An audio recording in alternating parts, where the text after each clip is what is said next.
Dear students of 11th class, you are all welcome for watching my online classes.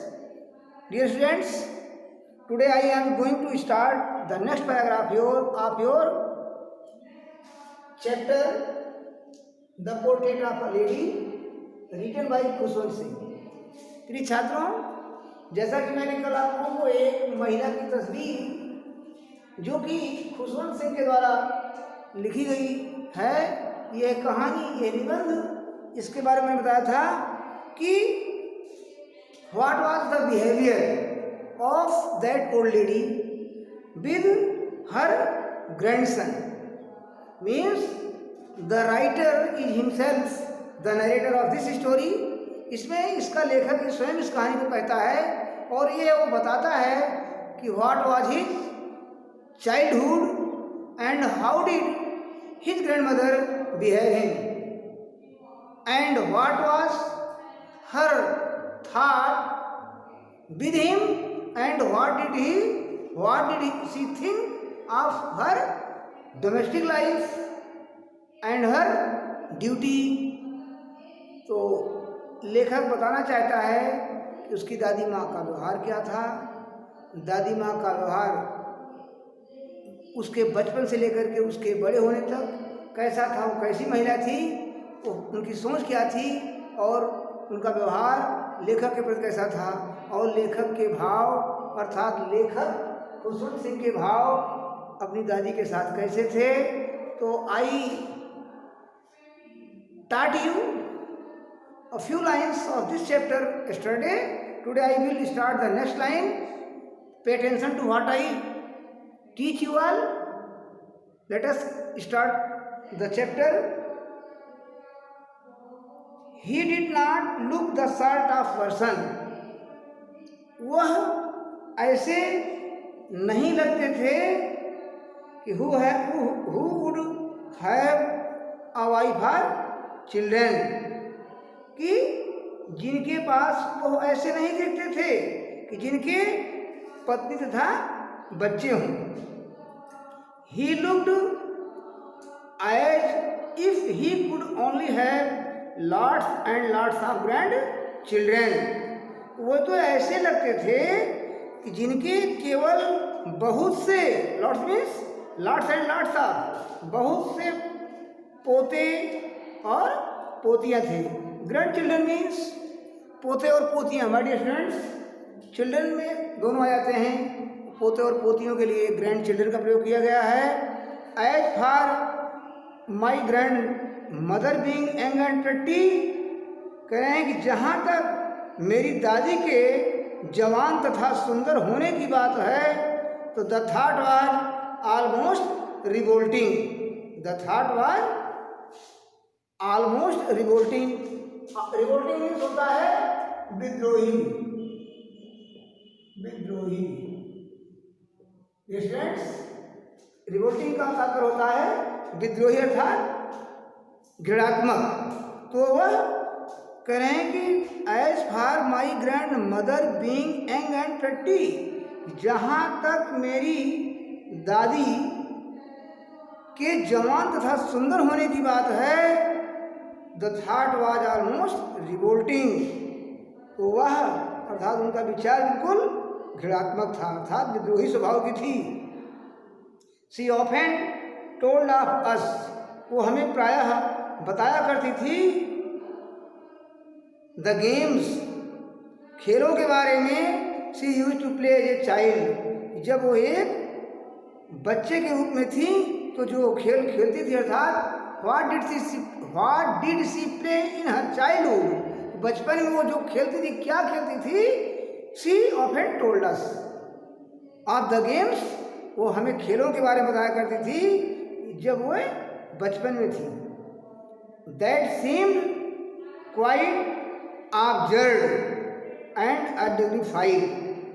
Observe means मूर्खता. Absurd foolishness.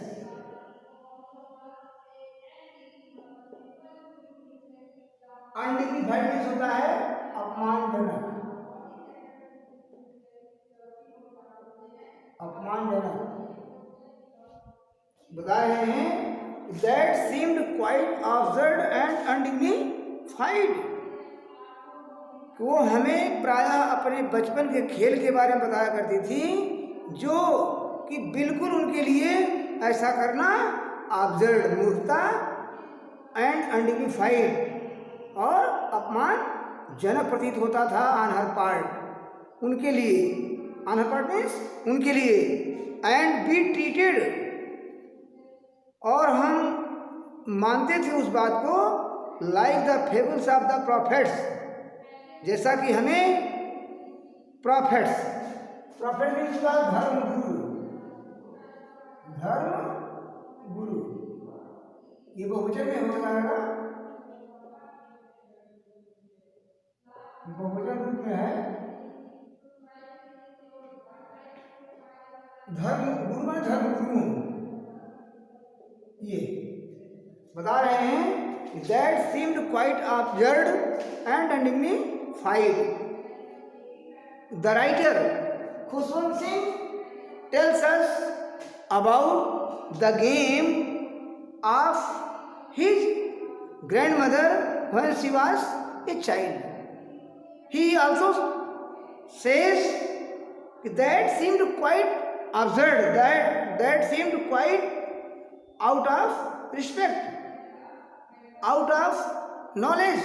तो ज्ञान अथवा जो है सम्मान भी बिल्कुल क्या था, विपरीत लगता था। That seemed quite absurd and dignified on her part, जो उनके लिए ऐसा करना मूर्खता व अपमानजनक प्रतीत होता था। एंड बी ट्रीटेड इट, और हम उन्हें ऐसा ही मानते थे, लाइक जैसे the fables of the prophets, वह हमें धर्मगुरुओं के विषय में, जैसा कि वह she used to tell us, वो हमें धर्मगुरुओं के बारे में कथाएं सुनाती थी। हमें ऐसा लगता था कि बिल्कुल उनके लिए बिल्कुल मूर्खता और अपमानजनक बात थी, और हम उसे उसी प्रकार से मानते थे जैसा वह हमें धर्मगुरुओं के विषय में कहानी सुनाया करती थी। नेक्स्ट लाइन,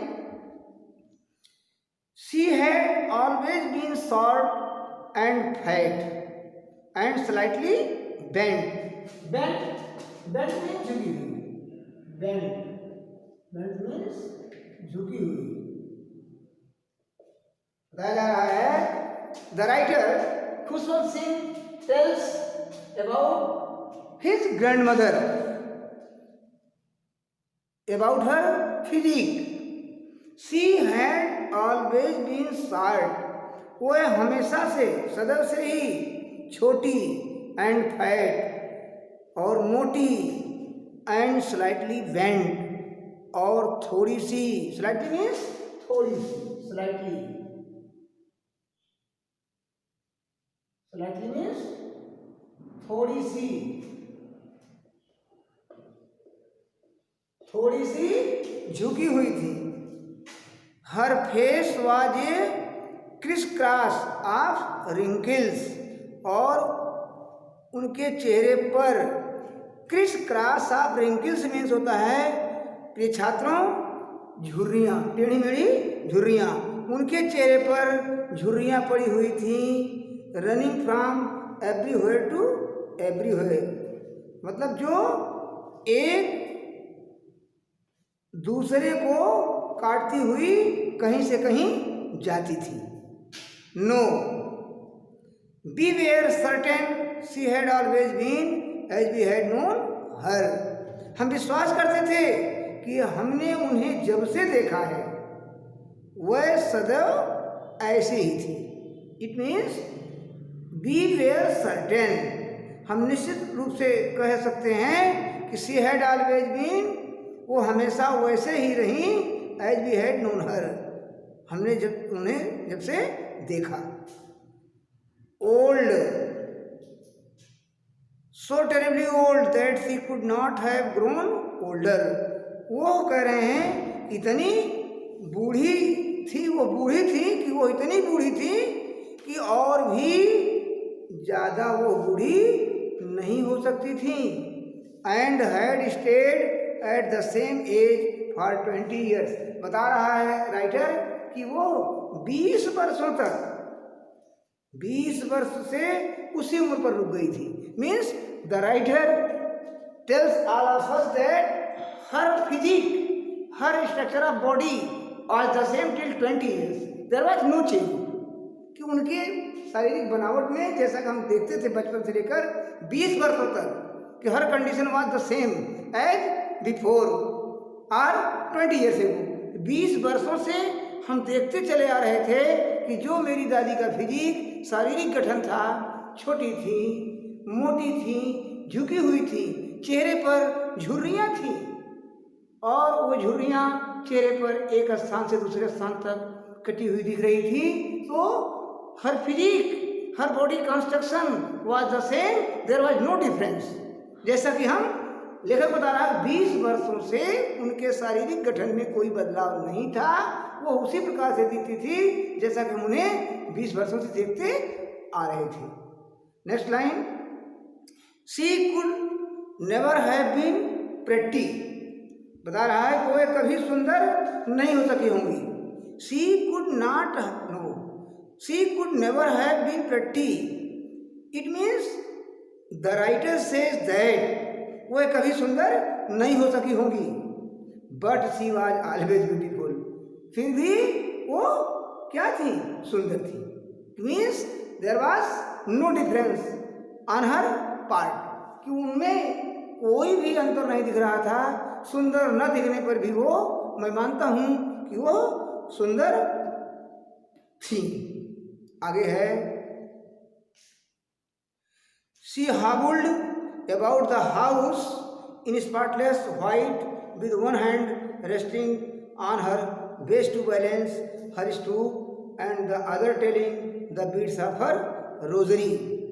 कह रहे हैं कि शी hobbled, hobbled का मतलब होता है बेटा लंगड़ा कर चलना, लंगड़ा कर चलती थी। She hobbled about the house. बता रहे हैं कि वो घर में बेदाग, अबाउट द हाउस घर में बेदाग, इन स्पॉट लेस वाइट। इसका मतलब क्या है? बेदाग सफेद कपड़े पहनकर लंगड़ा कर चलती थी। With one hand resting on her waist, जहां वो अपने एक हाथ को अपनी कमर पर लगाए रखती थी। वेस्ट मीन्स कमर, WAIST। Students, waist, waist means कमर, यू मस्ट नो। इंग्लिश में जान लें WAIST, वेस्ट। ये नारियों की कमर के लिए स्पेशली यूज होता है वेस्ट। ये आपको वेस्ट मीन्स कमर। तो आगे next line, on her waist to balance her stoop. यही है कि अब आगे है स्टूप। स्टूप का मतलब यहाँ क्या कहेंगे? हम ऊबड़ कहेंगे। क्या कहेंगे? ऊबड़। स्टूडेंट्स, स्पेलिंग में आप शब्दों का ध्यान देंगे। स्टूप, अब आप जान गए होंगे कि what was the construction of the writer's grandmother, what was her physique, उनका शारीरिक गठन कैसे था, and what was her physical condition, उनकी भौतिक स्थिति क्या थी, शारीरिक दशा क्या थी, स्थिति क्या थी। तो the writer tells you all about the structure of body of his grand mother. अपनी दादी की शारीरिक बनावट की बात करता है। आगे हम चलते हैं, देखते हैं और क्या ख्याल। And the other telling the beads of her rosary. और देखिए, ध्यान दीजिए, बताया गया कि अपने कुबड़ के स्टूप के, कुबड़ के संतुलन को बनाए रखने के लिए वो क्या करती थी? अपने एक हाथ पर, एक कमर पर, जो कमर पर एक हाथ रखती थी। और फिर कह रहा है and the other telling the beads of her rosary. मैंने कहा था बीड मीन्स वही जो है फेरना, हर रोजरी, रोजरी मीन्स माला, कि वो दूसरे हाथ में से माला फेरा करती थी। आगे। तो जान लें, एक तरफ कमर पर हाथ और दूसरे हाथ में माला फेरना। It was her routine of prayer to God. आगे है, her silver locks were scattered untidily over her pale puckered face. ध्यान दें, उनके चांदी जैसे बाल, सिल्वर लॉक्स, चांदी जैसे बालों के जूड़े। आगे है, bare scattered. Bare scattered means फैले होते थे, अनटाइडली बेढंग रूप में। ओवर हर पेल, पेल मीन्स उनके पीले, पकड़ फेस, पकड़ फेस मीन्स होता है झुर्रियों वाले, पकड़ फेस, झुर्रीदार चेहरे, झुर्रीदार चेहरे। उनके चेहरे पर बना रहे हैं, उनके झुर्रीदार चेहरे पर, मतलब उनके पीले और झुर्रीदार